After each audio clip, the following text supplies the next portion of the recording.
All right, so we're back here once again on a special edition of Couch Coach Live. Normally, I know we're here on a Wednesday, but we're here breaking some, not breaking news, but more so of getting you guys kind of our thoughts on free agency period. We had a special edition of Couch Coach Live tonight. So we got a special guest, our guy, Damian Adams, a.k.a. DA from The Real Deal with Damian Adams. What's going on, man? Hey, man, I'm doing good, man. I can't complain. Thanks for having me on the Yeah. show. I'm always happy to come on and chop it up with y'all, so I appreciate it. Absolutely, man. It's been a minute, but glad you're back on Yeah. here on the pod and then get that going. What's going on, Maui? Chilling, man. You know what I'm saying? Happy to be here. Happy to meet DA. You know what I'm saying? Was a little, you know me, man. I love doing the show. So you was like, we were gonna be doing one on Wednesday. I was like, what the hell I'm gonna do with my time then? Well, ain't no what. Like, you know what I mean? Dude, then a margarita called me at the bar, so I was like, hey, I find something to do. Well, yeah, man, we got a great show lined up for you tonight. So we're gonna talk about NBA free agency, especially on both you guys' ends. Kind of interesting, especially what the Lakers did as well as the Pelicans. So we'll probably discuss those as well. We'll talk about our biggest winners, our biggest losers of free agency thus far. Dame pretty much went out in Portland, where he's going to go and how it's going to get done. We'll discuss that. And also some sleeper acquisitions. And then it was actually a Black Friday in the world of sports, where ESPN did some mass layoffs. Well, they personality-wise, the personalities on ESPN, they've been doing, obviously layoffs, for the last few months. So now, the personalities were the ones that were affected in this wave of layoffs. So we'll talk about that as well. So what we're going to do, we're going to kick that intro, and we'll be right back here on Couch Coach Live. And we'll be right back.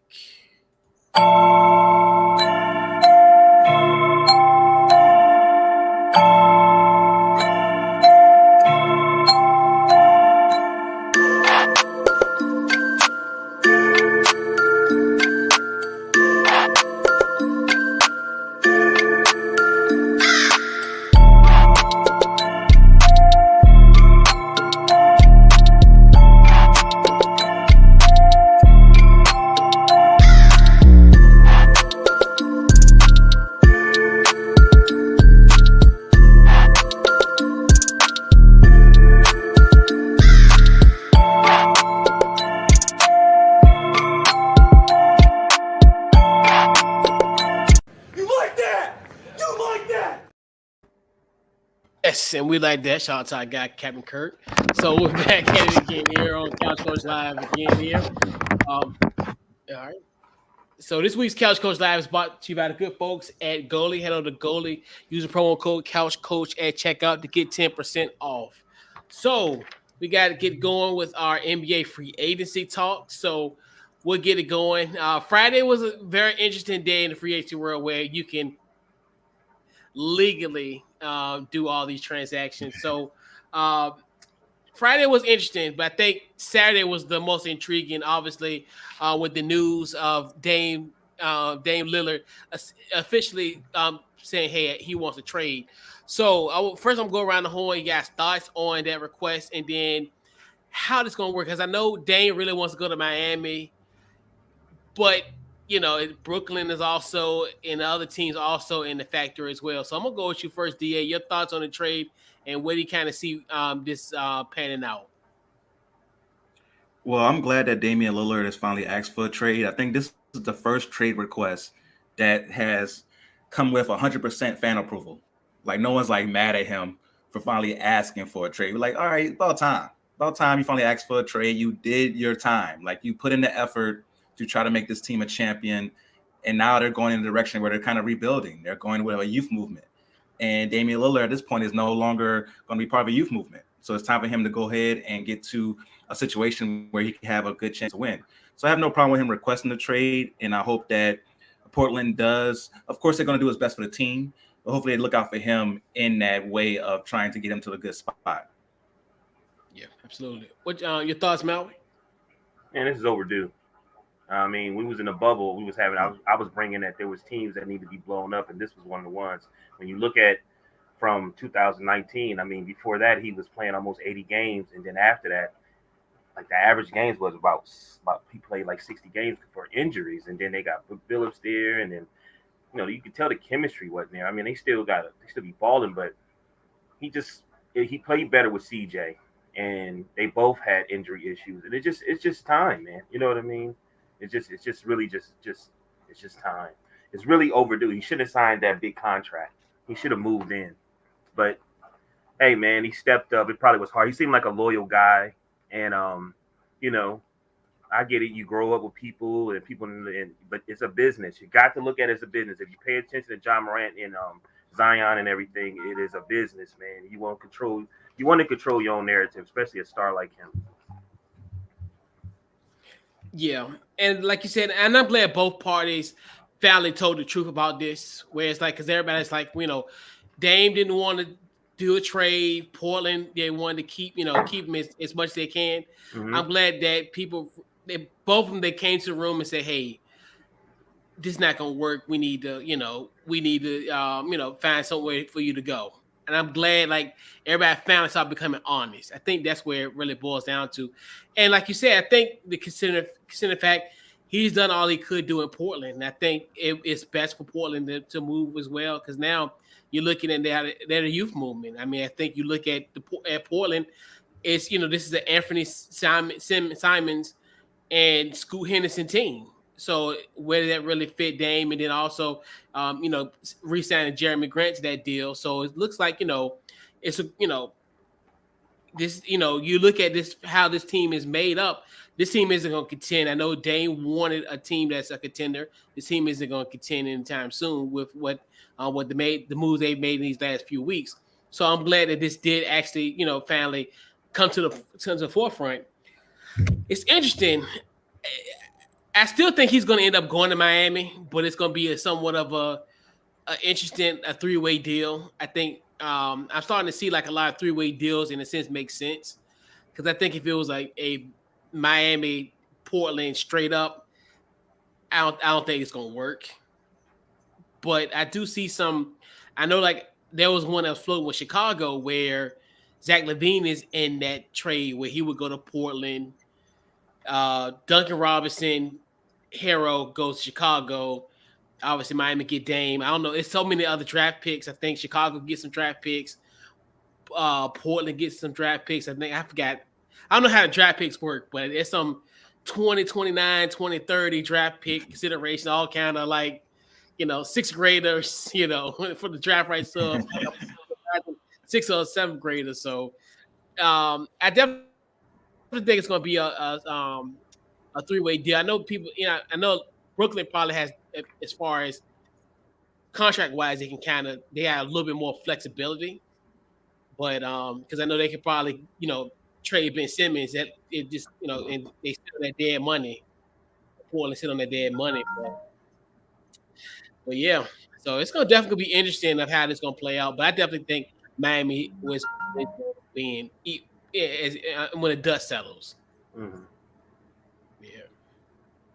Well, yep. No, I'm right there with you as far as Miami's being the front runner, because that's where he wants to go. And of course, Portland, they want to send a message to the rest of the league that they're taking care of the guy who took care of them, right? Dame was their main guy for 10 plus years. So you want to make sure that you show the rest of the league that you're going to take care of a guy who was so loyal to you for so many years. But they can't do that to the detriment of their own team, right? So Miami can't work out something where they can give them some type of equal value, because I was even playing around, like ESPN has this thing called the trade machine where you can go in there and play around and see what salaries match up and whatnot.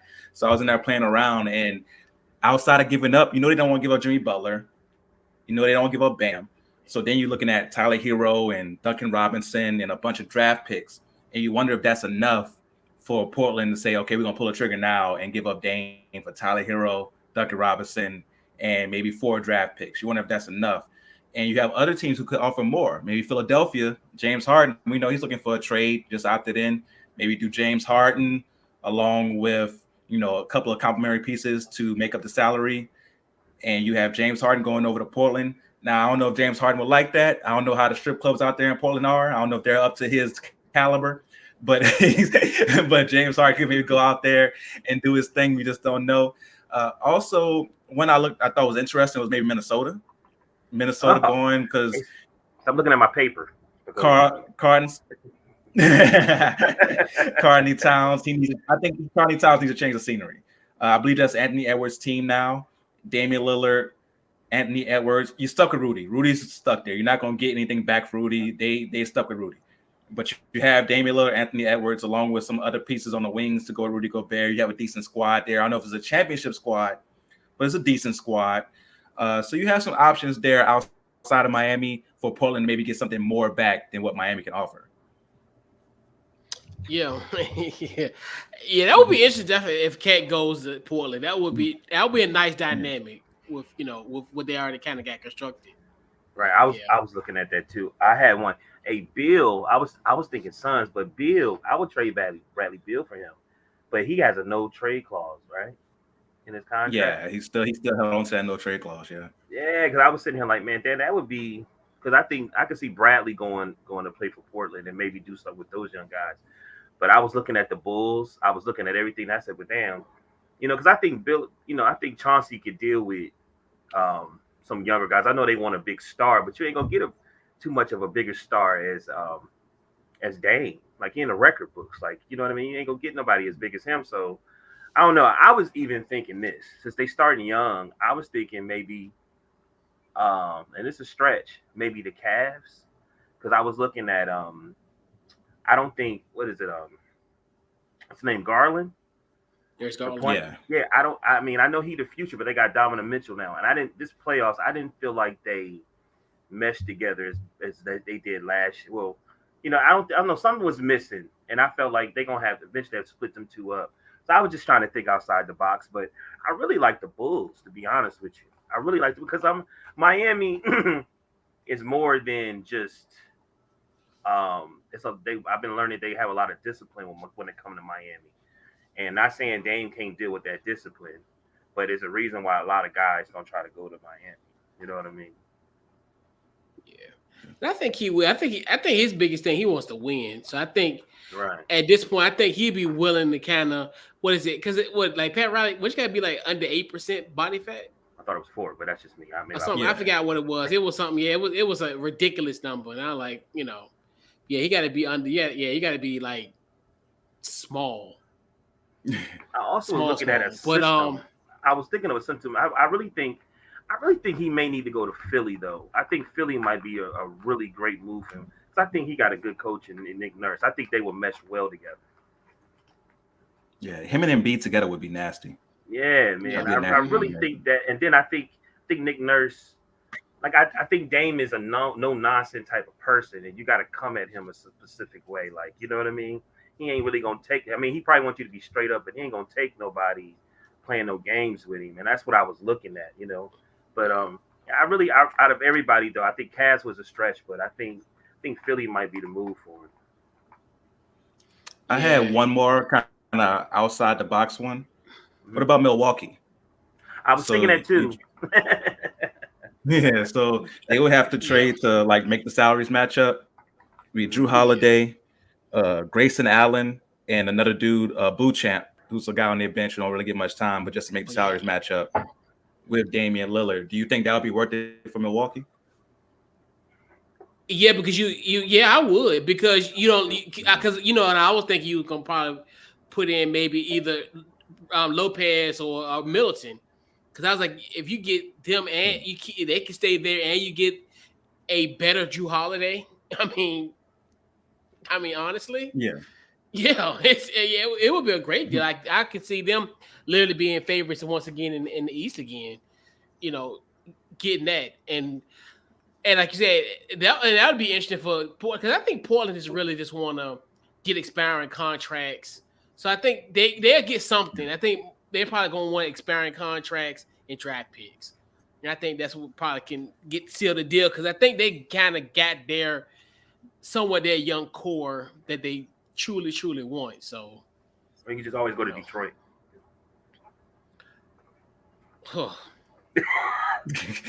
I mean, he could, but not with Cade. Yeah, Cade did.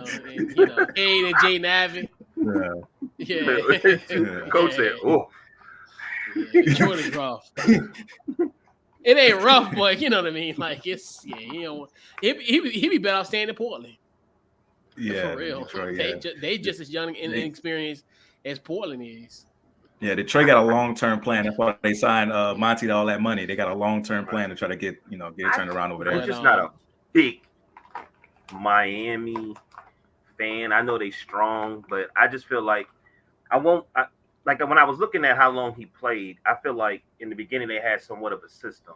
Then they, what I'm saying, then they eventually got rid of their coach.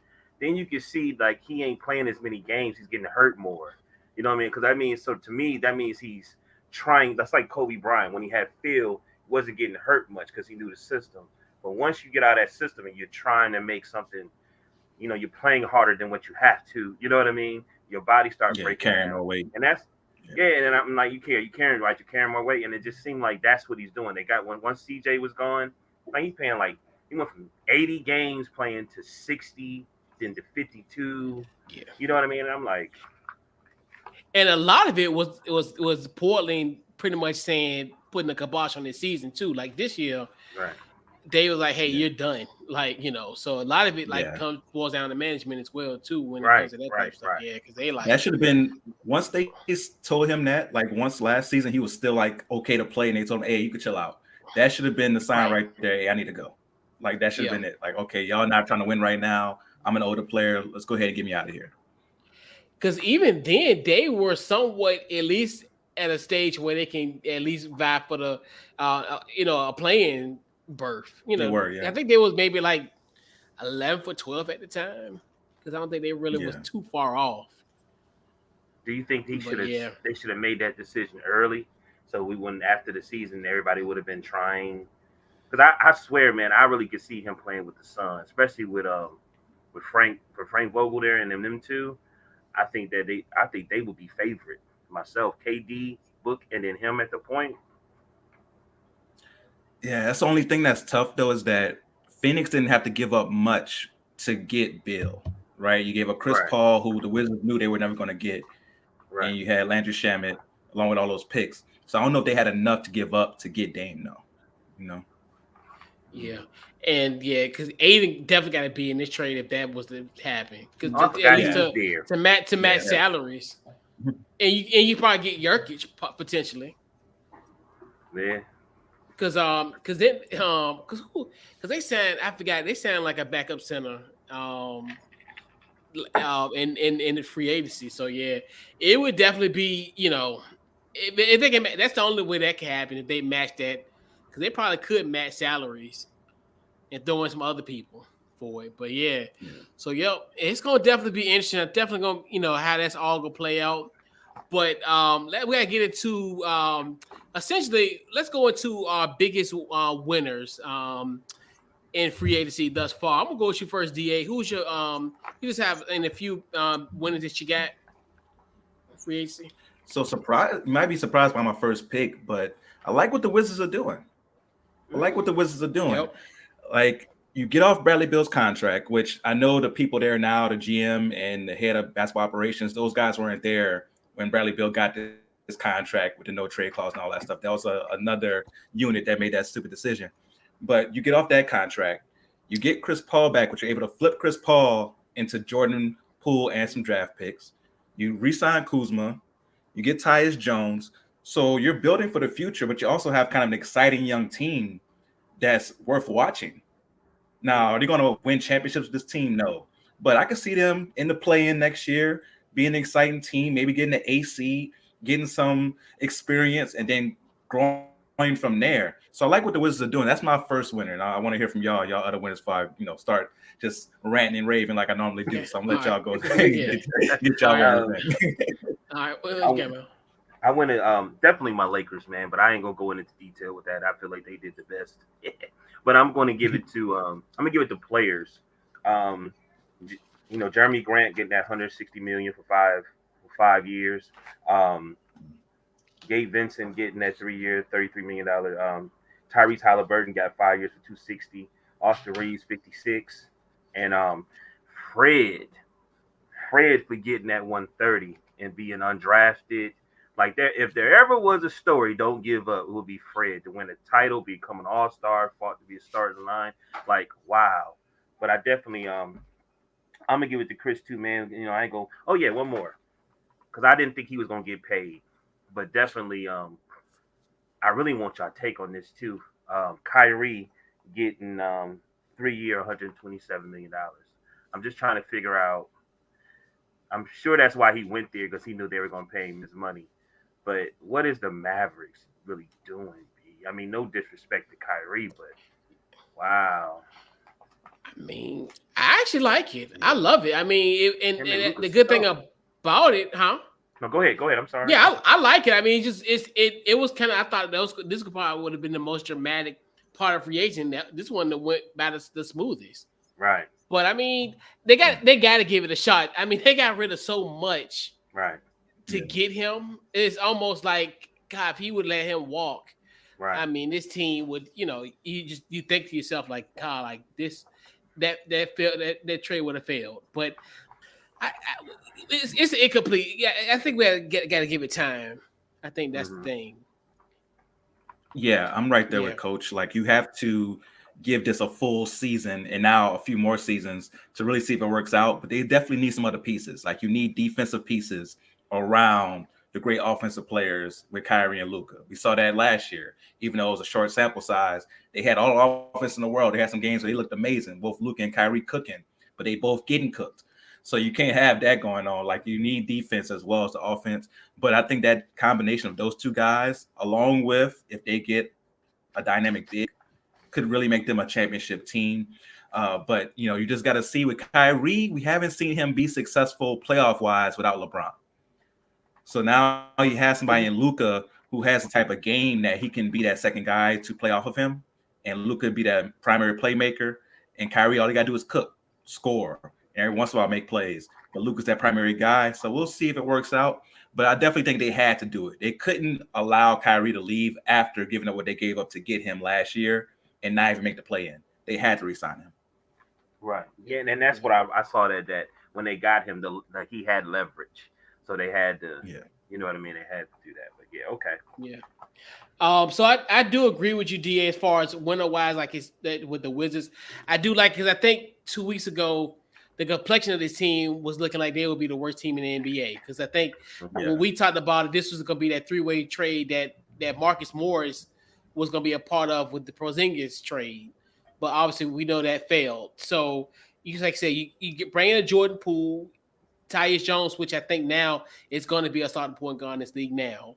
So I think you look at that and then coupled with re-signing Kuzma, and I think he has shown like he can be that be the guy that can carry this Wizards team. Unpopular opinion, the Houston Rockets. I actually love what they did. I think, Van Fleet, I like, that. Also, the Jeff Green signing yesterday as well. And then Dylan Brooks. I think this team now somewhat has somewhat of a young core, but still also had, a young core, but still also has some veteran leadership. Especially like Van Fleet, especially with Jeff Green. I think he, as the people call him Uncle Jeff. So I think, they as Kendrick Perkins and Richard Jefferson said, there's adults in the room now in Houston. And I think that's the good thing with this team. So you don't necessarily have to worry about as much as the youth of this Rockets team as much, So, you look at like Jabari Smith Jr. and also Jalen Green. They got some they got mentors in the building now. They're not the OGs no more, and that used to be, and that was the problem. Yeah, and Kevin Porter Jr. as well. No, So I they got definitely OGs agree with that for sure. now. Yeah, I agree with that for sure. I like what Houston's doing. Yeah, I like what Houston is doing as far as getting veterans. And you think about having Ime Udoka as the coach with those veterans out to guide those young players. I can see them being one of those teams that surprise people next year. Not like make the playoffs surprise people, but just be one of those feisty teams that teams can't sleep on next year. Like, oh man, we got to play. We fighting for a playoff spot. We got to deal with the Rockets tonight. They're gonna be one of those type of squads where you can't sleep on them. I really like the Dylan Brooks. See, it disappoints me because I don't think that the Grizzlies are going to be as good as they were, especially giving up Jones, and then Dylan Brooks not be there. If you really pay attention to that team, Dylan Brooks show is one of the reasons why they had a lot of success, and they do not want to give that to him. And I'm gonna tell you, they're gonna pay the price for that. I remember them and I think the second playing game when they went up against the Warriors, and I was like, "Oh, this dude ain't scared of Steph." Like, you know what I'm saying? Like, people gonna forget. I'm telling you, they're gonna be a problem, especially with that coach. Yeah, but I actually do. I think they'd be fine because I think having Marcus Smart helps. Yeah, I think that's one thing too, because I think now this is another team where they're like the Houston Rockets, but they have overachieved. Now they have like the veteran presence. They got like a Marcus Smart and a Derrick Rose there as well. So I think they did pretty good. And then also coupled with getting Josh Christopher as well in that trade yesterday, which the internet. Oh God, the Rose internet. Oh Jesus, the internet was in there on that one for sure. And Smart wasn't like he was last year, man. Smart was actually one of the Boston's best players. He wasn't the same like he was last year, man. Yeah. I mean, but I agree, but I mean, I agree, but I don't, because I don't think they're going to be as good. I mean, I think they did need a veteran presence, though, because there definitely was some issues. But Dylan Brooks was a lot more important to that team than what they're going to see, though. Yeah, but I definitely like him going to Houston. Me too. That's definitely good as well. Any other winners? Yeah, any other winners, DA? I agree with my man up there that the Lakers have done a great job retaining needed talent. You retain Reeves, Rui Hachimura, along with bringing in some new guys. I really like the signing of Jackson Hayes.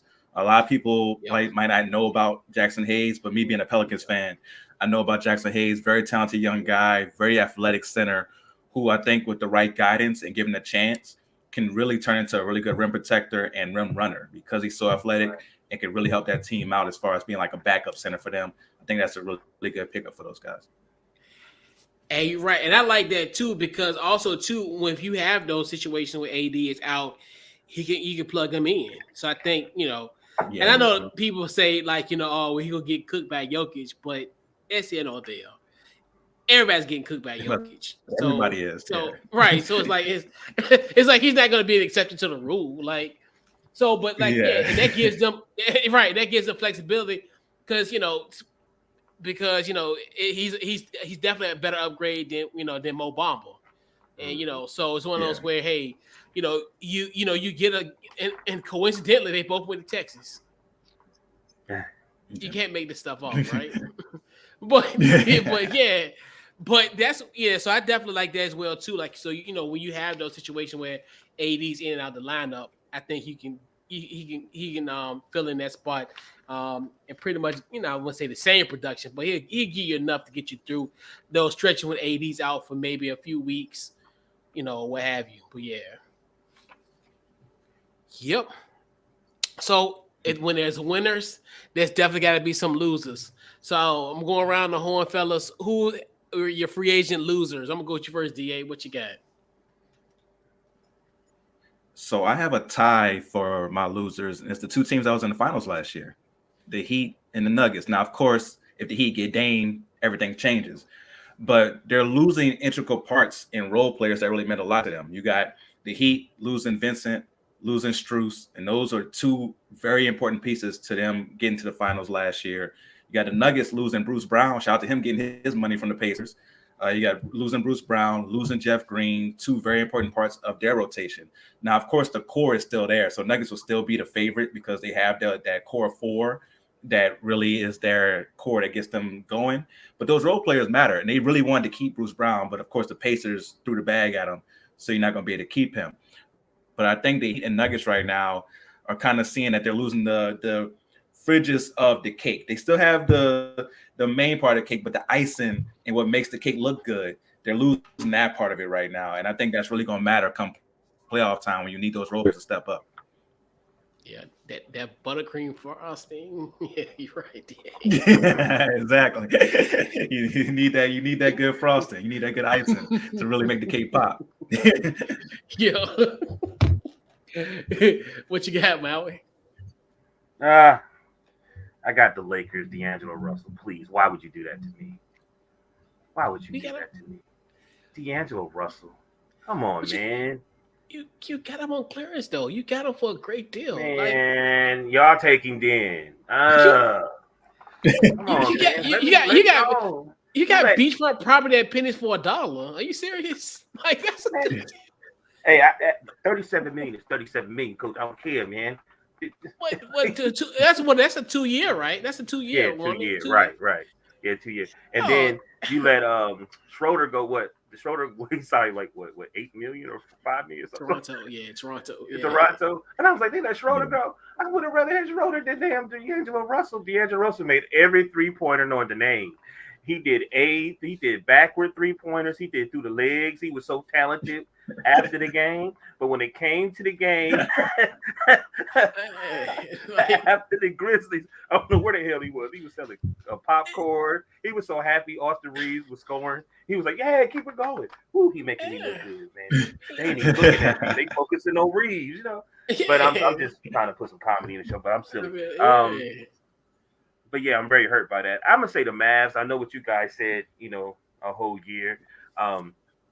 They definitely gave up a lot for him, but still, it's Kyrie, man. I hate to be that way because I know we all know Kyrie can ball, but it just comes with a lot, Slim. Like it really does. Yeah. And then I'm gonna get off of it. I'm gonna say Orlando. Like Da did say, I said Detroit, but he said they got a plan, so that's cool. But I'm going to say Orlando gave um, Joe Ingles for $32 million for 2 years, and he down there in sunny chilling with Rachel, saying what's up. Like he's $32 million. Hey man, get your money, Joel. Hey, Like, this might be it. Hey, but what is Orlando doing? Are they even going to try? I actually like that team. I mean, it's Yeah. I'm a bet. Yeah. You guys are Yeah, great. no, I'm with coaching this one. I like Orlando has a lot of potential. I can see them making a jump next year. You know how Sacramento came out of nowhere? Like I can see Orlando making that same type of jump. I like Paolo Ventura, Bobo coming off the bench, being very talented for them. Markel Fultz is really looking good in Orlando. Like a lot of people are sleeping on him because of what happened in Philadelphia, but since he's gotten to Orlando, it's really looked good. Franz Wagner is a really good player. Like they have a lot of talent there, and I think there's one of those teams that wanted a veteran presence in the room as well. And when you're Orlando, you have to overpay for that veteran presence. And I think they had to overpay a little bit to get Joe Ingles in the building, and that's why they got him there. But I think he's going to help them out as far as just knowing what to do in those certain situations to win certain games.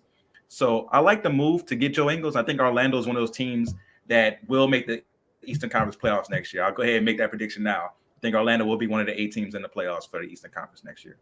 Are you auditioning for a job? Yeah, are you auditioning for a job, man? You trying to get on? You didn't even say play in. You just said they're gonna make it to the playoffs because they gonna at least. I think so. I think they're gonna be in the playoffs. right. Yeah, and then another sneaky kind of move, them re-signing Mo Wagner. I think that's another good move. And then my nephew Cole Anthony is still in there, and I think he's starting to kind of get himself together. And like you said, Bobo, the Wimby of the South. Well, San Antonio the South. I don't know. I guess you could say the Wimby of Florida. I guess you could say that, but yeah. So yeah, Orlando has a shot. I think they. And then then also to like Wendell Carter, I think so they got like a nice core of youth. Like you said, Joe Ingles is just like you said, the vet. And then that's the thing about with the free agency you had to spend money, and that's the thing about it, like because you're forced to spend the money, which is so crazy to think. Like you have to tell teams, hey, you need to spend 90% of your salary cap or else, like which is crazy. Now that's an underrated part that people sleep on is that. Even if a team isn't trying to win, like you have to give that money to somebody. So that's when sometimes when you see certain contracts, like that's because the team has to reach that floor to make sure that they don't get fined for that part of it. So that's another part. Everybody talks about like reaching the aprons and all that stuff, but you got to reach that floor first. And some people got to spend money just to get to that part. God, let's imagine being of a league where they literally say you got to pay these guys. God, like What a time to be an NBA player. My goodness. For sure. Right. Loser wise, and I agree with you, DA, as far as with the Nuggets. Like you said, because you, even though you still have your core, but your glue, especially when you at times are playing 8 guys and Bruce Brown is gone, Jeff Green is gone. Like those, those integral pieces of that team, you lose. And I know people say, well, you got Christian Braun, you signed, Reggie Jackson. I get that too, but like he's like, will they fill that void? And we know Christian Braun had a great, I was the game 4 of the NBA Finals. I think it was game 3 or game 4. I forgot what game it was. But that's one of the things where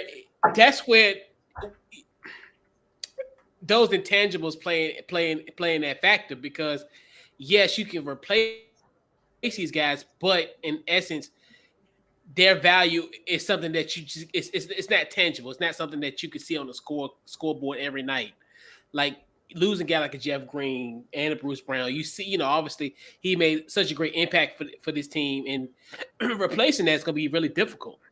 So that's one thing. Like when it comes to like role players, they play their roles to a T, and sometimes those roles can't be replaced. So and then Philly, I think this whole situation with James Harden situation is really kind of interesting. And then obviously the fact that he's holding up Maxey for getting his deal. That's another one where I think it's really intriguing of how this is going to play out in Philly, especially. And I found it funny, like when they asked Nick Nurse about James Harden, he was towing the company line. And I think people were trying to dig and be like, hey, what do you see James Harden being here next year? James is a great player, so it's just like it's just funny how like he found out quickly. He found out quickly. Philadelphia not gonna let you just evade the questions like that. Right. They kept digging like it's almost to a point where it's like, look, man, just tell us the truth. Yeah. So I think him and that's why I was like, it's funny. We talked about like, as far as free agency, how smoothly it's gone. Like no per se drama, but this was like the kind of the drama with James Harden, and it's a song, especially for a team that was really a game away from going to the Eastern Conference Finals, and to deal with this like this, it's going to be really it's something that's disheartening, especially when we're looking at it now from when you look especially what Milwaukee has done, what has Boston has done, and now what potentially.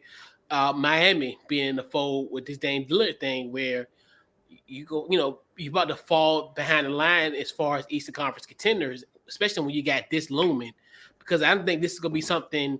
This might bleed into the season, So it's just who knows of how that's all going to work out. But it sucks to be a 76er fan, because this is really disheartening if you ask me. It is, but they used to it. But yeah. I mean, yeah. But to me, if you're this close, especially since true. Been there. I mean, I'm not criticizing. We just putting it in their face, like we all want. Like you have your fan favorites, but Embiid has to me came back. He was hurt for a couple years, and they stayed with him, and he's got there. You know what I mean? But it's got to be exhausting him too. What he's had. It's on his third coach. Yeah. And basically you seem like you're topping off because you have the same position. You got your MVP though. Yeah. And they're so close to contend, and now the other teams that have made the other teams are starting to surpass them.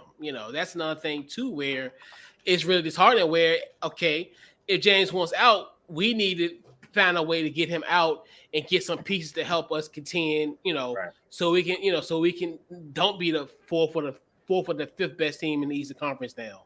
So, because if Dame go to Miami, I wouldn't necessarily say cancel Christmas in the Eastern Conference, but they might need to cancel 4th of July or something. They might need to, they might need to kind of like, all right, we need to get something done, because this ain't looking good for us. So I don't mean to be rude, but the weird thing about it is we said Miami, and we did say we should still be talking about the Bucks, because to me, you would think that they would be on their way, but they got a new coach. There's so many question marks. They're like, what do they need to do to even be right back where they need to be at? I mean, I know Giannis was hurt, but it's like we still don't have no type of faith or something. Well, I put them in that equation as far as them being like the in that 1 through 4 range. I say Philly might drop down to 5. Yeah, I definitely think Milwaukee will be fine. Interesting how Adrian Griffin will do. I think that was an interesting. That was an interesting move. But I'm curious what Adrian Griffin will do. I think that's going to be a interesting move to say the least. But it's not like something that we haven't seen before. So it's going to be interesting though. Just play Crowder since y'all got him for a year, please. He got him, yeah, and they will. I think that's one thing I was shocked that happened. I was shocked that happened because I thought that's something that they couldn't repair. But I mean, obviously, but I think and I think especially when Lopez and Milton come back, that's a great sign that they believe in Adrian Griffin, and and that the future, they see a future in Milwaukee. So I think they're gonna be all right. Okay. I think they're still gonna be one of the top teams in the East, and they could be right back in the finals next year, easily. Yeah. Yeah, they just ran into a bus out of Miami, which it happens once in a blue moon, but Yeah. So let's go into our sleeper acquisitions. Who's any moves in this period that you deem as a sleeper? I'm gonna go with you first, DA. What you got? I mentioned them earlier. Bruce Brown going to the Pacers. I think that's a good move by the Pacers. They definitely paid a lot for him, but adding someone like that who has continued to show more and more versatility as his career has gone along. At first, we thought he was maybe just a small guy who would play the big parts. As far as when he was with the Nets, he was kind of like the small 5 alongside Kyrie and KD. And then you see him with Denver, you see him playing point, shooting more 3-pointers, facilitating the ball, playing a playmaker role, leading the pick and roll.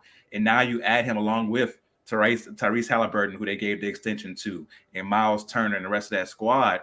And the young guy from last year as well that they had from the draft. So they're building something there in Indiana. And I think that adding Bruce Brown too is kind of accelerating the process for them to try to be a playoff team next year. I like the acquisition. Absolutely. Yeah. What you got, Mal? I got a couple sleepers. It ain't nothing too major, but I'm happy that Seth Curry is back with the Mavericks and they re-signed him, and they got a 2-year deal for $9 million, and he's one of the top 3-point shooters in the league. I liked him when he was with them. I hated that they got rid of him the year. I think they made it. Was it the bubble year? Anyway, I hate they got rid of him. Yeah, I mean, that he was one of.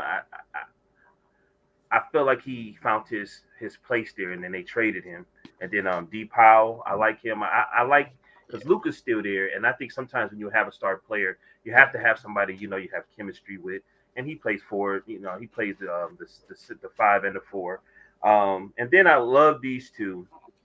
Well, actually, not even these two. I'm gonna give it to one.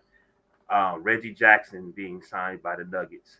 I remember I didn't know where Reggie Jackson was, but I remember and I saw him with the Nuggets, and I was like, "Oh, that ain't even fair," because I'm still tripping that the Clippers got rid of him because he was one of their most consistent players, while Paul George and Kawhi kept getting hurt.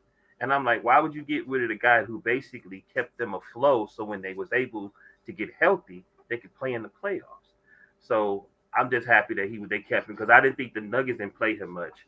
So I was happy he's able to got him a ring and he was able to keep playing with the team. Yeah, that was so crazy. I'm like, you be forgetting because I was looking at when they won the Western Conference Final. I'm like, oh, I totally forgot about Reggie Jackson was on this squad. Like, right. Yeah. And then like he gets like DMPs. So as far as a signing, actually it's a couple. So I think Josh Richardson, I think that's good for the Heat. I think that's gonna be a nice acquisition for them. Obviously he comes back because obviously he was a part of that Jimmy Butler trade a few years back. So that's a good situation. He's a defender, 3-point shooter. So you need they need that. I think Chicago getting Javon Carter. I think that's a really sleeper move. I think, especially considering the fact the team lacks definitely a good on ball defender, and also a guy that can hit perimeter shot. He's 40% 3-point shooter, so I like that as well. But a trade that I really like that was kind of sleeper is Chris Duarte going to Sacramento. I like that. I think that's going to be a very sneaky good move for Sacramento. Sacramento also made some good moves as well, but I think this Duarte one is one that really stood out. Especially he played really well in Indiana, especially when Sabonis was there. So I wanted that he could recreate that magic in Sacramento. So, but yeah. Oh man, I got one more. I forgot. Yeah. Sleeper. Give it to my man Rich Paul. Boy, first day 390 million job. Let's go. Yeah, man. I'm telling you, it's been crazy. Like all the moves, it's like his agent Chris Paul. I'm not Chris Paul. Rich Paul. Ooh, Rich Paul, my bad. Rich Paul. Yeah, Rich Paul. No, I said that. I said Chris Paul. My bad. I mean, I get them all. I get them both. Nah, I don't know he's why. putting in work for sure. Oh yeah.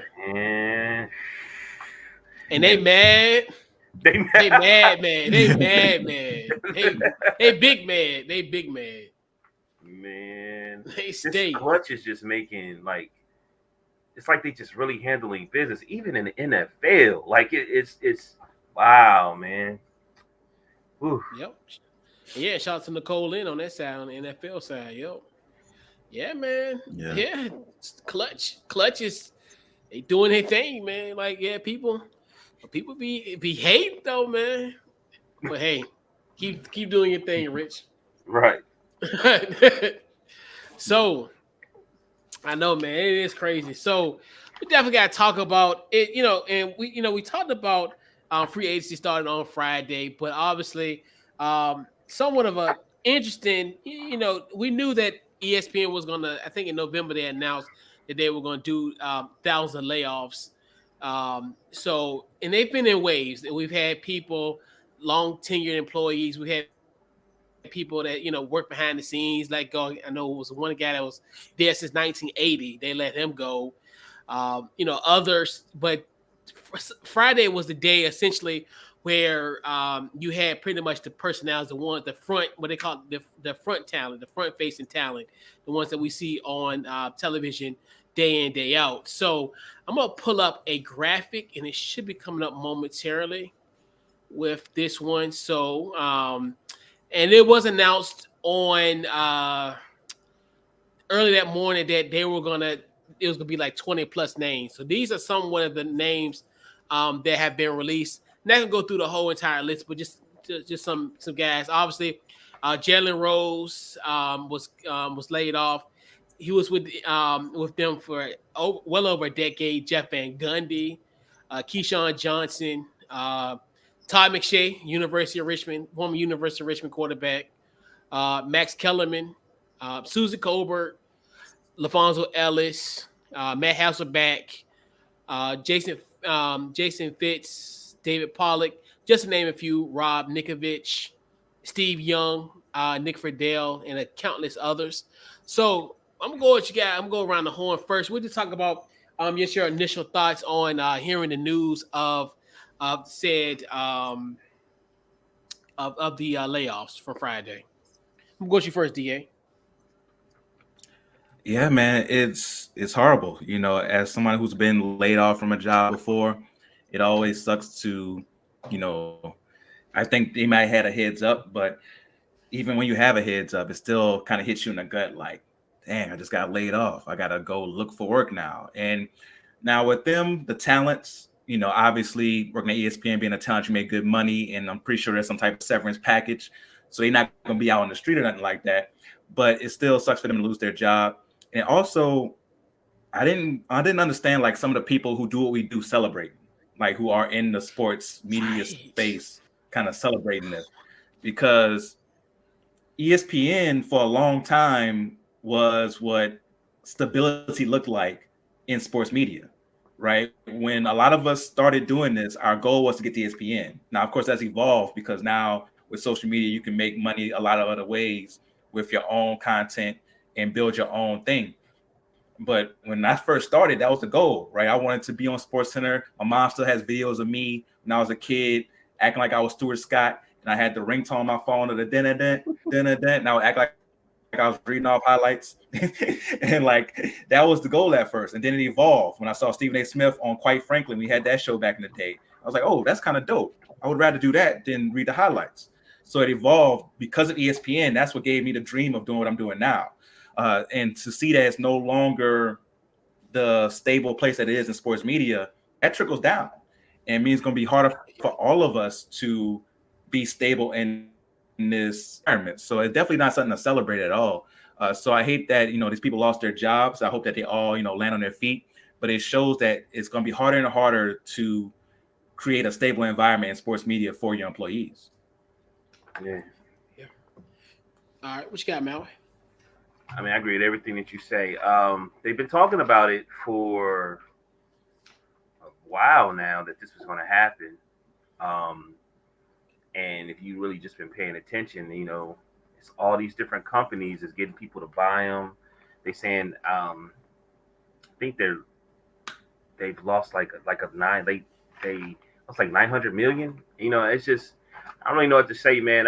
What I did see is out the blue, all these media companies and podcasts was expanding just in this last probably, and there was all these celebrities and all these different guys that was on ESPN and that was on FS1, and I'm like, wow, they got their own little platforms, you know what I mean? And it seemed like they was kind of like they might have been the ones that was like, look, this is where y'all might have to go. Even Stephen A.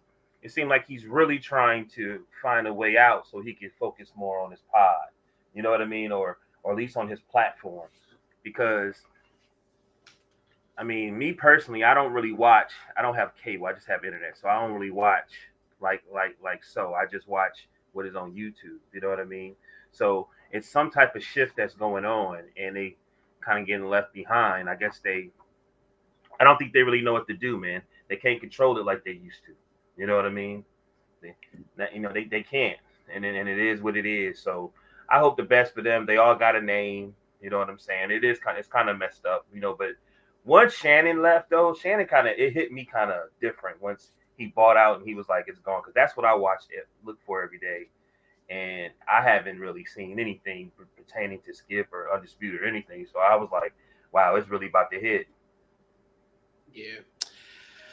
And and like you said, it's funny. I like when you said DA, you spoke the gospel. And I think that's when you, especially like aspiring to be what we're doing, ESPN was that was that place that that was the goal. I was one of those where, hey, you want to see your name in the lights, and because back then ESPN was such, it was a worldwide leader of sports, and it was one of those things where it was weird because it's almost like that was the bar. And like you said, and like you said, I agree with you, DA. Like when people, like especially people who do what we doing, it's like celebrating it, and it's just like, are you out of your mind? Like this, like you said, this is a trickle effect, and that's why I never understood why people root for people failures, and I like. Do you understand like? When people, I just give you an example, like and you probably know Jordan Cornette, right? You've heard of Jordan Cornette. You look at somebody like that, or somebody that kind of you look at those type of situations. You want people to win like that because of that. Because I remember, like when Tony Kornheiser was on Monday Night Football, or like Dennis Miller. Oh, why are you rooting for that? Because guys like us who don't play the game can be able to see the table. Like if he does a great job, then they look at guys like us and be like, okay, well we can give them a shot. If Dennis Miller worked out or Tony Kornheiser worked out, they're gonna give us a shot. Yeah. So I never understood it. And and shout out to Freddie Coleman because he had a status. He was like, people who revel in this, you gotta realize, not to paraphrase his quote, but just kind of give you the Clip Notes version of it. Like, hey, karma is real and karma can come back to you. Not just because you think these guys that we got right here can be laid off. That mean that you can layoffs happen in every industry in this country. It ain't just to the sports world. Every industry has been affected by layoffs. And while you laughing and kikiing and stuff, you can be getting that pink stuff on Monday or whenever. So Yeah. yeah, I definitely agree with you. And things have changed. So to another layer to this, out of the people that we have here that's that were laid off on Friday, which one kind of I think, and it could be a few. Which ones that you were kind of shocked that were laid off? I'm gonna go with you first, Da. What you got? Oh, Jalen Rose definitely was the most shocking one to me because he's been with them for so long. And when you think about ESPN basketball, Jalen Rose is kind of the first name you thought of as far as the coverage or a player who covered the sport like that. And we saw other players kind of get more shine as JJ Redick and Kendrick Perkins came in, and other players have come in. But Jalen Rose was the number one analyst and was the one on NBA Countdown and those shows that were on national like ABC in the playoffs for such a long time. And he was such a staple of ESPN basketball coverage. I was really surprised by that one. I wasn't surprised by Max because I think we kind of saw that coming once he got let go from First Take. He did have the show This Just in the radio show, but it seemed like once he was let go from First Take, it was kind of like, okay, if he doesn't have this type of maybe like a big splash type thing, he would be let go. Um, so Jeff Van Gundy also, like him, Mark Jackson, and Breen have been like, we just gotten so used to that trio having the most important games. And the fact that they let go of Jeff Van Gundy was like, oh, wow, okay. They really had to let go of some guys who you assume were making a lot of money. When you think about Jalen Rose, Jeff Van Gundy, Max Kellerman, guys who have been there for a long time on major platforms, like, okay, they really had to let go of some guys who were taking up major salaries. And those three really shocked me the most. And I know we also want to talk about like where we want to see some of these guys land. One idea I had came to mind: Jalen Rose going to Showtime. Right, Showtime's trying to expand their basketball coverage. They got Rachel Nichols over there now, and they have Kevin Garnett and Paul Pierce. Paul Pierce be walling. Paul Pierce be walling, and I'm never gonna like ask for somebody to lose their job, but just let Paul Pierce take a break for a second and let Jalen Rose come in and work with KG. And I think KG and Jalen Rose would be a very good combination over there, especially because you could be freer. And I imagine Jalen Rose with the freedom of Showtime, not having to be as tight as he has to be on ESPN with Kevin Garnett and how they can work together along with Matt Barnes and Stack and all the smoke and all that stuff. I think he'll be really good over there. Max Kellerman, he's boxing is his specialty, so I'm a big boxing guy, so I can see him doing great on the Zone or Showtime. I think he'll definitely land on his feet, especially with boxing to land back on. And Jeff Van Gundy, I can see him going to TNT and maybe even joining his brother with him and Stan working together and calling games, something like that, just to see where they land. But those three for sure stood out to me the most as far as the surprising ones to me. Yeah, for sure. What you got, Maui? I mean, same with Da, the main three, Jeff, Max, and Jalen. But I thought Keyshawn was safe. I thought when they were saying that, they thought that Keyshawn was gonna be safe. Um, but he's gone. Um, and I'm not saying he's my favorite, but I was just really shocked. What is it, Nick? I don't want to mess his last name up. Oh, Fredell? That threw me off. I was like, wow, this serious when I saw him. You know what I mean? And he always seemed like he was very uplifting. He wasn't critical about anything. He always, real slick with his words. That kind of hit me. I was like, damn, they let him go too. So I was like, oh yeah, they serious about this. And same with UDA, Showtime, anywhere. I was even saying this because ESPN is so big. I'm like, with Amazon doing what Amazon doing, maybe they need to go ahead and set up a platform for, because these are some majors that they just laid off. And so are and they're part of our culture and they're part of our life that we've seen and heard their voices for so long. So if you wanted to start something new with Amazon Prime, this would be one of the ways to go, because it may be a little weird at first, but eventually, because then it'll start us looking for them and say, oh, okay, they on here we can get the highlights or wherever else they want to do. But definitely. I think even like maybe it's time for them to start their own too. You know what I mean?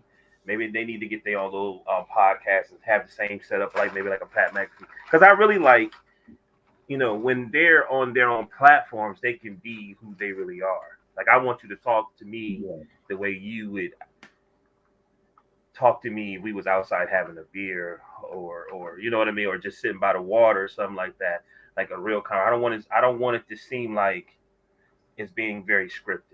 It seems like those days are over with. Yeah. Yeah. I think the ones that really shocked me was probably Jeff Van Gundy the most. I think that Mm. was the one that made me like really. Jalen Rose is interesting because his role has got diminished Mm-hmm. because like you said, to your point, Da, like Jalen was the face of NBA. I mean, before because you got to think about it. He was a part. I don't know if you guys remember that, like, because they used to have like a red zone type of show for the NBA where they do like live look-ins, and he was a part of Yeah. that. Coast to So you coast. look I at remember Coast to Coast to Coast Coast. Yeah, that's was right. Coast lit. to Coast. Yeah, Yeah. yeah. Coast to Coast. I forgot the Yeah. name of it. Yeah, right. So it was Coast to Coast. Yeah. And everything. And then obviously, with Jalen Jacoby, that was great. For the culture. And then obviously, I know David Jacoby left ESPN Yeah. at the end of this year, in the end of 2022. So that kind of got diminished. So, and then not him being a part of draft coverage, I was like, that's kind of odd. And then you got Yeah. somebody who called JJ Redick an average shooter, but I'm gonna leave that alone. I'm gonna leave that alone. But anyway, so I was shocked about Todd McShay. That was one that really threw me off. Yeah. Todd McShay, Yeah. I was shocked because I figured it was gonna be more of a youth movement, more so than because Mel Kiper's going on his 40th year with ESPN, so I figured Yeah. they probably was gonna go with a youth movement on that end. Uh, David Pollock, in a sense, I'm shocked about too because of just I know even though now with Pat McAfee being on College Game Day, and then because I figured what was going to end up happening is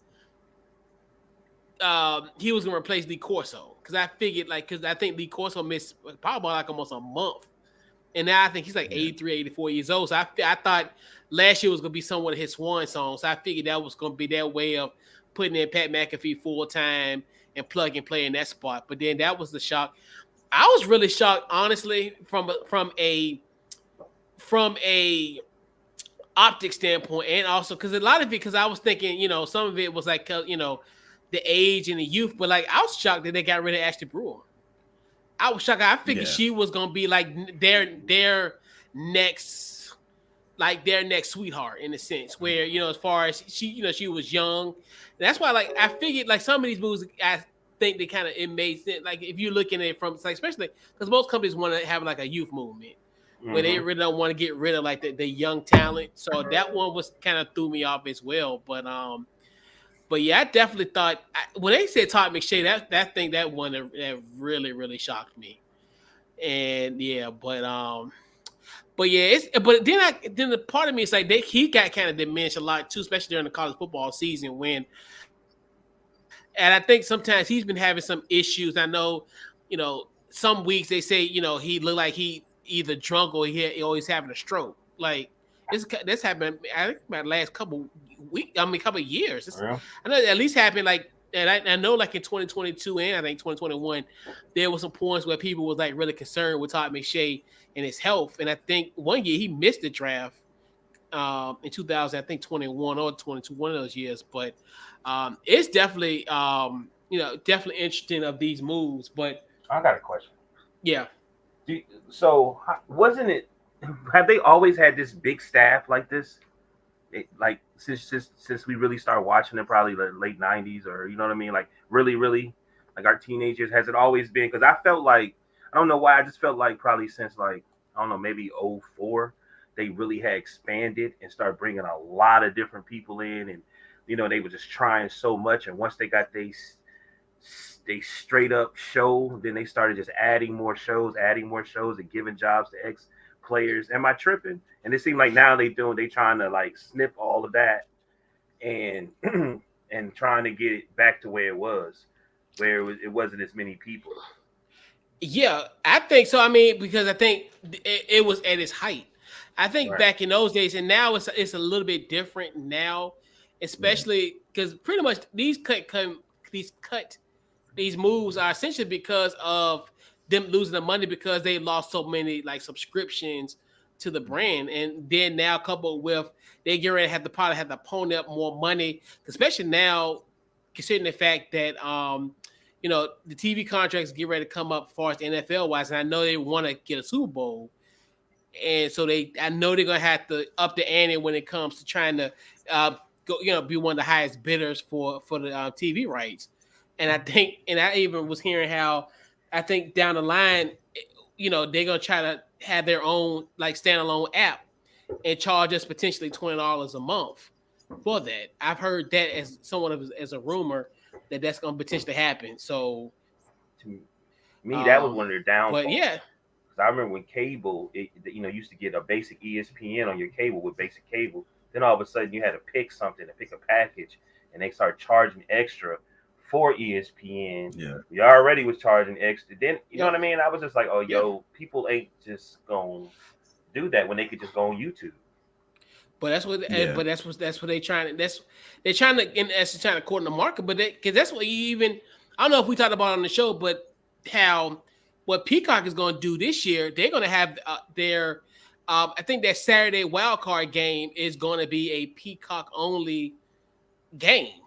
Mm, So it's going to be ones where they're going to force us to get these apps, and I think especially you look into say the advent of looking like Paramount Plus. I don't think Fox Mhm. necessarily has one yet, but that's you what it looking is. at Yeah, they don't have like CBS they don't have a standalone app there. Yeah. standalone one quite yet, but yeah, so that's where it's going to ultimately boil down to, and I think now it's just, and I think it's a sign of the times, and like you said, and it almost back to your point, Da, where you can laugh at this type of stuff, but if you're a content creator, but this affects you as well because it's just like the Yeah. market now is even more saturated now because of these type of moves and these type of situations where you know these could be people that you're gonna have to compete with, if you want to, Yeah, get exactly. in this business. Exactly. So it's not, yeah, it's so to me, it was never no laughing matter. Um, but Yeah. yeah, No, like they were at their height, yeah, yeah. and then it's fizzled So because yeah, everything eventually is gonna fizzle down because cable's no longer king. Like when cable was Right, king, ESPN could do whatever they wanted to do because they was making money hand over fist. right, And I think they've had the same amount of employees, but it just changed where they were. So like back in the day, they used to have all these sports anchors, right? And they had Stuart Scott and Rich Eisen and Dan Patrick and all these different sports anchors because Sports Center was the show. There's right. like it might be a youngin right now watching, like, what, Sports Center was popping like that? Yeah, Sports Center Yeah, was it. Like Sports Center, like Sports yeah, Center was really yeah, that show. And that's where all of the talent went with Sports Center. And they would have little stuff like NBA mm, tonight or NHL tonight or MLB tonight, stuff like that for specific sports. But then they expanded once you got like First Take or Cold Pizza at that time. You saw the success of Cold Pizza, which eventually came into First Take. You're like, oh, okay, we can make more shows like this. And right. that's when you start getting other shows and more talent in different areas besides Sports Center. Sports Center now is probably like the thing that they have the least amount of money going towards is Sports Center Right, now, because the only time you're watching Sports Center is kind of after the games when you have like right, SVP after the basketball games or something like that. But right, besides that, you're not really watching Sports Center the way you used to. Like you used to watch Sports Center and know the highlights because you watch it over and over again. But now right. you get to the yeah, point now where you're like, okay, we just gonna watch the debate shows, or like go like you said, if you don't have cable, you just go on YouTube and you catch the Man, good segments that they put on YouTube. So because of that, I everything forgot about changed. that. And now yeah, they're going to have just the talent that they decide to pay the big money to. Like Pat McAfee is going to make some crazy amount of money. I forgot what it was. I think it's like 16, 17 million a year, something like I that. think so. So when you have talent like that making crazy money, you're not going to have all the plethora of talent that you used to have. So I think it's a combination of the big name talent making so much money, along with no longer being able just to have all the jobs in the world because you don't have the advertising money coming in like you used to when cable was it and ESPN and the Sports Center was popping like that. You think he gonna get some heat? Because I think I seen something like a lot of people are blaming him for this. you think a lot of you know how small-minded people can be. You think they all gonna Yeah. act real funny towards him and slander him, and maybe not he's not gonna be as free to move like he want to, or not gonna get the gas as he used to. Yeah. I mean, no, I mean, I hope not. I hope not. I think it's just, but that's just a classic case of whenever you're doing good, somebody always gonna hate. Because Right. even when people were saying with him going to ESPN, oh, he's gonna sell out this, that, and the third, but you know, but quiet as kept. He's been trying to get on with ESPN for years, Yeah, so yeah. it's like what y'all thought was gonna happen, and then he had to build up his following, what have you. But yeah, I mean, they can say all they want to because they're gonna do whatever they want. ESPN, even if they didn't have Pat McAfee, they would let these guys go.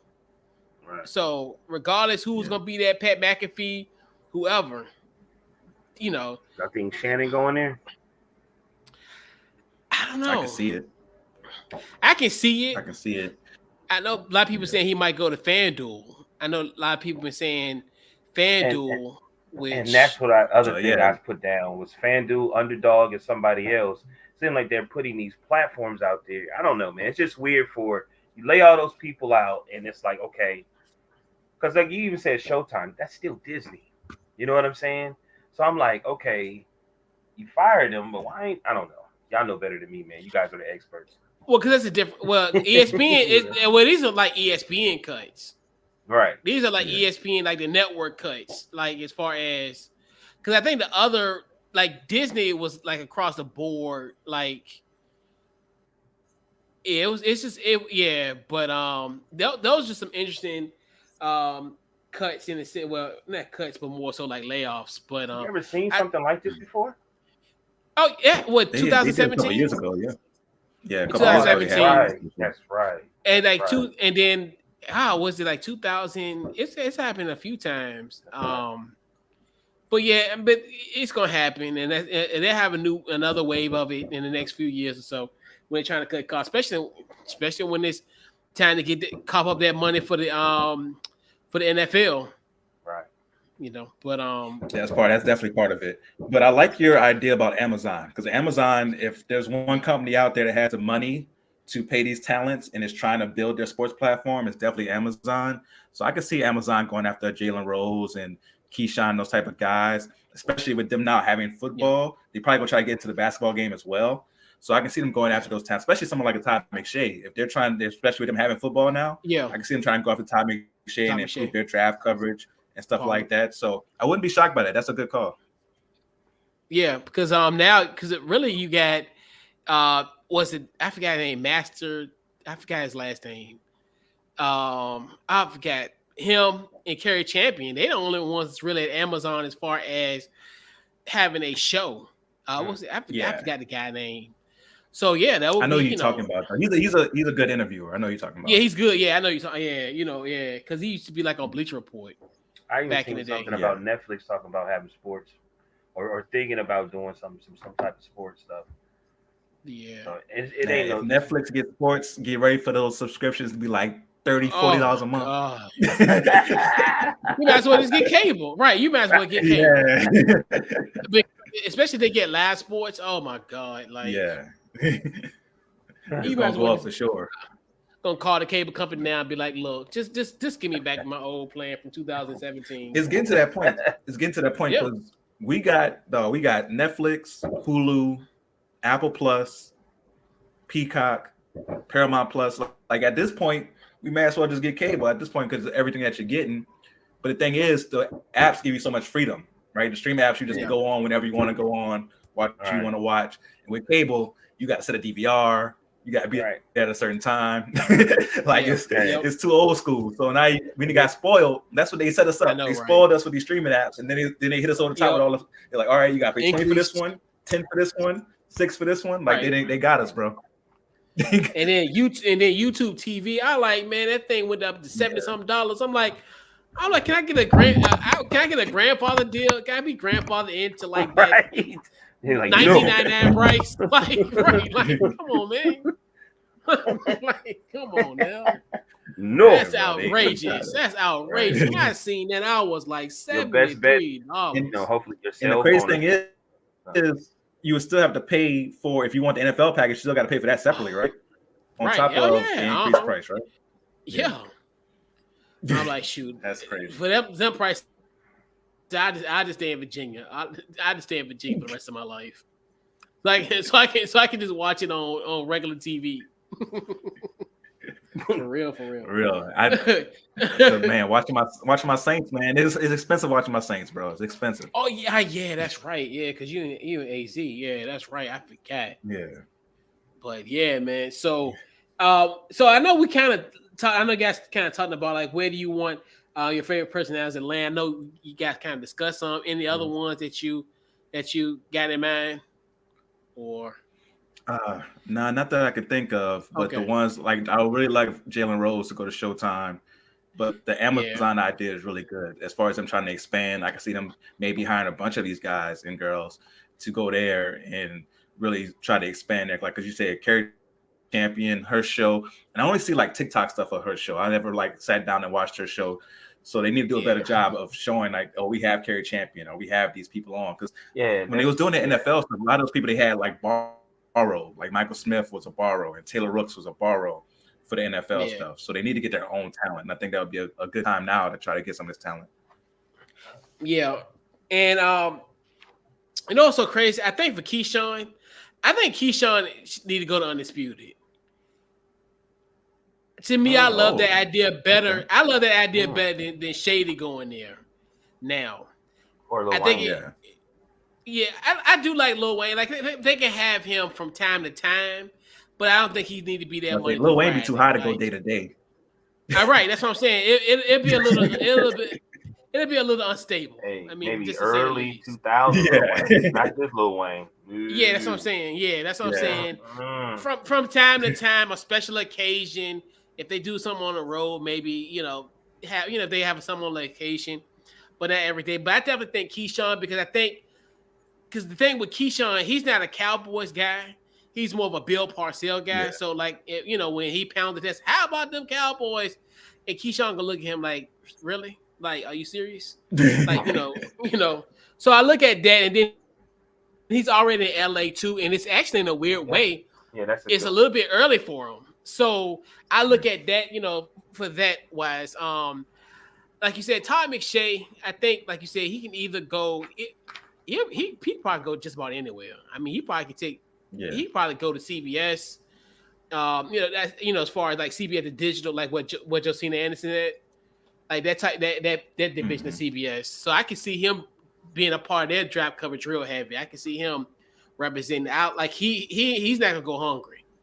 I think with that situation, Max, like I said, Max probably, like you said, Showtime is best. And like you said, because you tweeted out right, DA, about him going to Showtime, Jalen Rose going to Showtime. Was that you that tweeted out? Yeah, okay. That sounds like that sounded familiar. I was like, yeah, you tweeted out, and I was like, yep. So that's how I like, and it will be like that would be a great, especially with like already there with Paul Pierce. KG, Stack and Matt Barnes and Rachel Nichols. So I think that's a nice little, group to have as far as with that. And like you said, Jalen Rose can be himself. So it'd be kind of interesting to see him curse a little bit more. Cause I think when I heard Rachel say, when I heard Rachel say fuck for the first time, I was like, wow, you curse. I think Jalen, like y'all giving him so much props and of what he stood on. He need to get his own. You know what I mean? But he's with the New York Times though.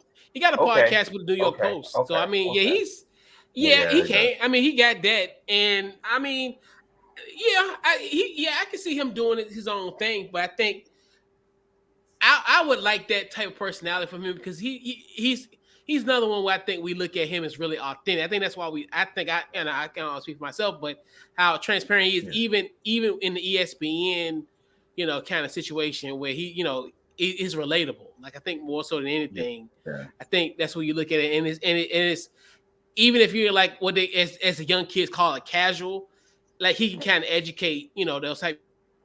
If you have someone like a casual NBA type of intellect, he can kind of break down the game and make you kind of, and make you understand it and make you become a little bit smarter. So I like that. For sure. And like you said, and it could be itself. You don't necessarily have to apologize if he say, well, he made a joke of the woman that he was dealing with, why she didn't get suspended. He didn't have to apologize in the middle of a commercial break like he did with ESPN. That I almost forgot about that. Yeah, that and was then crazy. Have to worry about... They really came back from him. It was the middle of a Taco Bell commercial. They came right back to him. Yeah, I was just like, what? I was like, you got to be serious. He was like, I know, in mid commercial break, and I'm like, you got to be kidding me. Yeah, I was like, I barely understood what he was even saying in the first place. I mean, you just go through the motions. I'm like, damn, y'all picked that up real quick. He was the first one they fired, right? Or they laid off, right? Yeah, well, first name they put here. His first name. Yeah. And you know what was crazy? On Get Up, they teased that he was gonna be on the show. What? That was crazy. Sorry. So,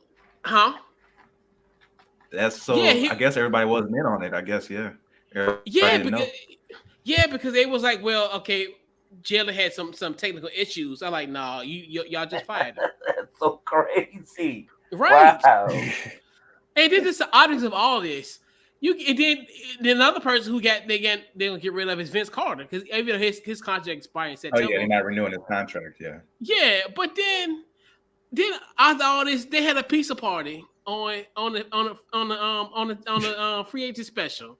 Yeah. I'm just like, this just does not look. This looks terrible. Like, and y'all gonna have a pizza party. I'm like, no, that was crazy. Yeah, you know why they didn't bring Michael Irvin back? I'm sorry.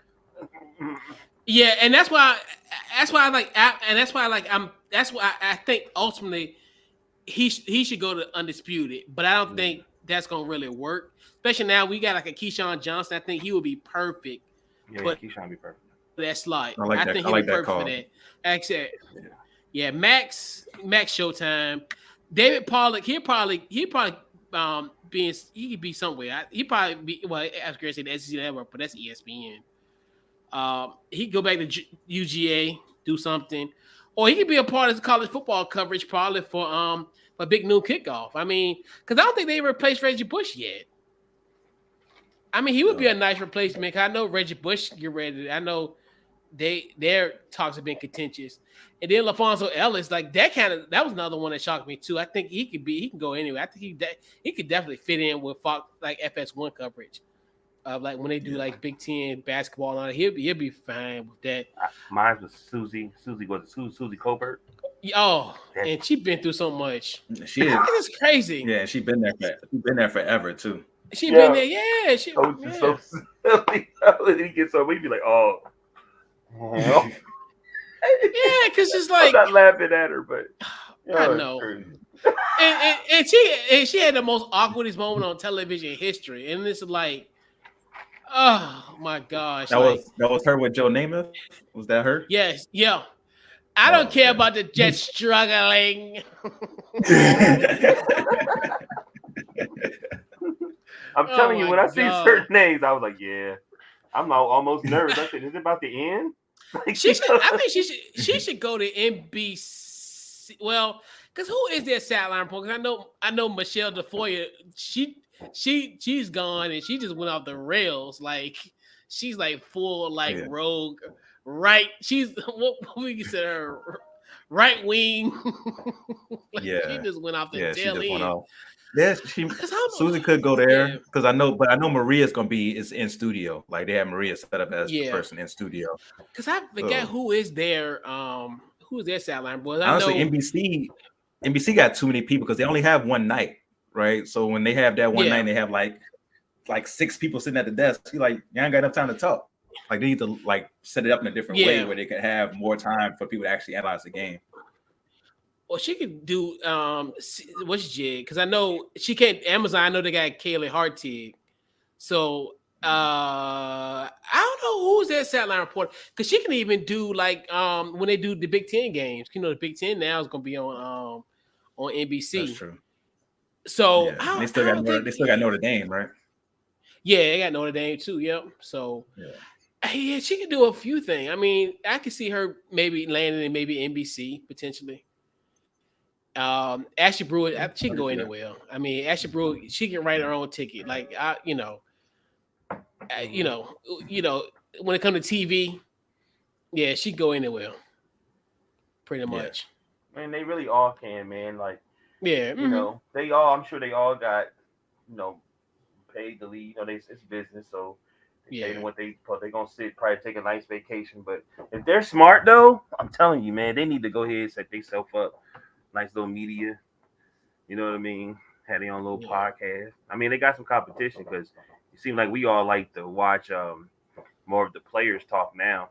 You know, but maybe that's what you should do. Go get you a player to sit there and y'all do y'all thing. You know. yeah. Yeah. And yep, and and Rob Nikovich, don't mess around. Bill Belichick might mess around how you be the offensive coordinator next year. If Bill O'Brien don't work in New England with Bill O'Brien. I knew that was And coming. his damn had Matt Patricia playing doing offensive calls. Like, dude, what's going on here? Like, They, I'm they like, He having might as yeah, well budget cuts hire me too. and you for that. right, Rob. He You're probably right. will. Y'all better stop playing. Shoot, They I'm like, like, all listen, we right, hire Rob. y'all. We want y'all to be the defensive varsity coach. We want y'all to Right, cook the hot dogs. Y'all want y'all to do y'all right, podcast. We need promotion. You right. know, Yeah, all right, Rob. Find you a job real quick, cause Bill will have you back in New England doing Mr. dummy Kraft missions. down in Florida chilling, grabbing the team style. Right. But yeah, it's gonna be it's Hasselback. I wonder where he'll end up going. Hasselback he can write a ticket somewhere as well. A lot of these guys can write tickets. See Young, What is yeah. this like a? What is this like a setup to say goodbye? I mean, this is cool. I mean, it's just like when you think about like how you just look at like these interesting pieces. It's like this is where we talk about the NBA free agency. This is another great domino to have because where these guys are going to land. Because even Right. I think you think about the other when we had the other like I remember like when Danny Cannell he got let go. He at CBS. There's a few other guys you look at as far as former ESPN guys. Like, okay, that's where they landed. Okay, Yeah. so it's like so yeah, it's gonna be definitely be interesting and see where their moves are. And I definitely cannot wait to see what they're gonna do. And so what we're gonna do is we'll put a bow on tonight's Couch Coach Live. We'll just go around the horn, just your final thoughts and plug social media. What you got, DA? Oh man, thank you for having me on the show. It was definitely great talking to you guys and just wrapping up sports, man. And that's what I love to do. You can find me at the Real Deal WDA. That's the Real Deal W as in whiskey, D as in Delta, A as in Alpha on all social media platforms. If you like someone who's going to constantly create content, basketball, football, boxing, go ahead and follow me. You'll get all of that on a consistent basis. My podcast is called The Real Deal with Damian Adams. So if you're looking for a podcast, you're out there like, oh man, ESPN fight all these people. Where can I find good sports content? Go ahead, subscribe to The Real Deal with Damian Adams. I got you covered. And if Showtime's not looking to pick somebody up on the cheap, you got me. I'm already set and ready to go. Right. So go ahead and pick my podcast up, The Real Deal with Damian Adams. Each and every week I come out with a new episode. So go ahead and subscribe wherever you listen to podcasts, Spotify, Apple Podcast, Google Podcasts, wherever. The Real Deal with Damian Adams is there. All right, what you got, Maui? Oh man, great show. Appreciate you, Real Deal DA. You know what I mean? Great insight, man. You know what I'm saying? Great conversation, talking sports and all that other good stuff. Thank You you, in sir. AZ? He said you in AZ. I heard that. That ain't funny. You did that on purpose, bro. What? Oh no, I forgot. I mean, we were talking about the Sunday ticket thing. Yeah, we were talking about the Sunday ticket thing. Yeah. So you in Arizona? But yeah, no, I'm in Arizona. Yeah. Okay, what part? I'm right outside Phoenix, like 20 minutes outside of Phoenix. Okay. Yeah, my homeboy is Sierra Vista, so that's what's up. But yeah, man, great show. Deshaun Morgan 78. DT Morgan 78. At DT Morgan 78 and Deshaun Morgan Facebook. Can I give a quick rain ball, Coach? Yeah, you can. Yeah. I'm just giving game ball, man. I don't think this show is given the publicity that it should. It's one of my favorite shows on Apple TV. It's called Swagger. It's shot here in Hopewell and in Richmond. It has the cast has his O'Shea Jackson, which is Ice Cube's son, Orlando Jones, Tristan McWiles from The Wire. Christopher B. Duncan, who is Overton. Has John Marshall's own Jason River Torres, and introducing what's my man's name? Isaiah Hill, who is Lauryn Hill's son. It's a great show, man. Like it really is. It's great directed. The storyline is great, man. Give it a chance. It's based on the story of Kevin Durant, produced by Kevin Durant. Yeah. Once again, another great show. Hey, we got the Apple TV. I'm about to check it out. Yo, man, it's worth it, bro. I'm for poor. real. I'm But he loved Richmond, though. Let me tell you. But yeah, they had a matter of fact. They had something in town for like a screening or something like that for it. Like last week. I forgot. Yeah, they shot it right around the corner from your near where you live at. It's like it's crazy, man. I'm watching it. I'm like, wow, But that's what's up, though. Okay. Yeah, I know. I'm gonna definitely check it out. I know. I didn't get an invite to the premiere. Oh man, we're gonna have to fix that. Maybe you could be a part of it. Seriously. I'm good. No, I got too much on my plate. I'm good. but yeah, so once again, another great show. Definitely appreciate you, DA, for coming on tonight. And we gotta get those tapes of you, of you doing your Sports Center rundown. So we need to have those. Yeah, we need those digitalized. We need those to be digitalized. Elon Musk, let my man DA be great. Let him post all this and don't give him no restrictions on how many videos he can post. That'd be next. But Elon, let's all be great. But once again, great show. Pretty much check out the social media anyway. Get your social media, pretty much Facebook, Twitter, Instagram on the Couch Coach Live. Check out the website, couchcoachlive.com. Yeah, man. Once again, another great show. Obviously, we're here, and yeah, man. So once again, appreciate you, DA, for coming on, and and yeah, absolutely. So, once again, we'll put a bow on this week's Couch Coach Live. Everybody, great show. Everybody have a happy and safe 4th of July, aka put it in reverse Terrier Day. So, get yourself straight. So, with that being said, we'll be back at it once again on Wednesday, man. We'll be in. This has been this week's Couch Coach Live, man, and we out. Welcome.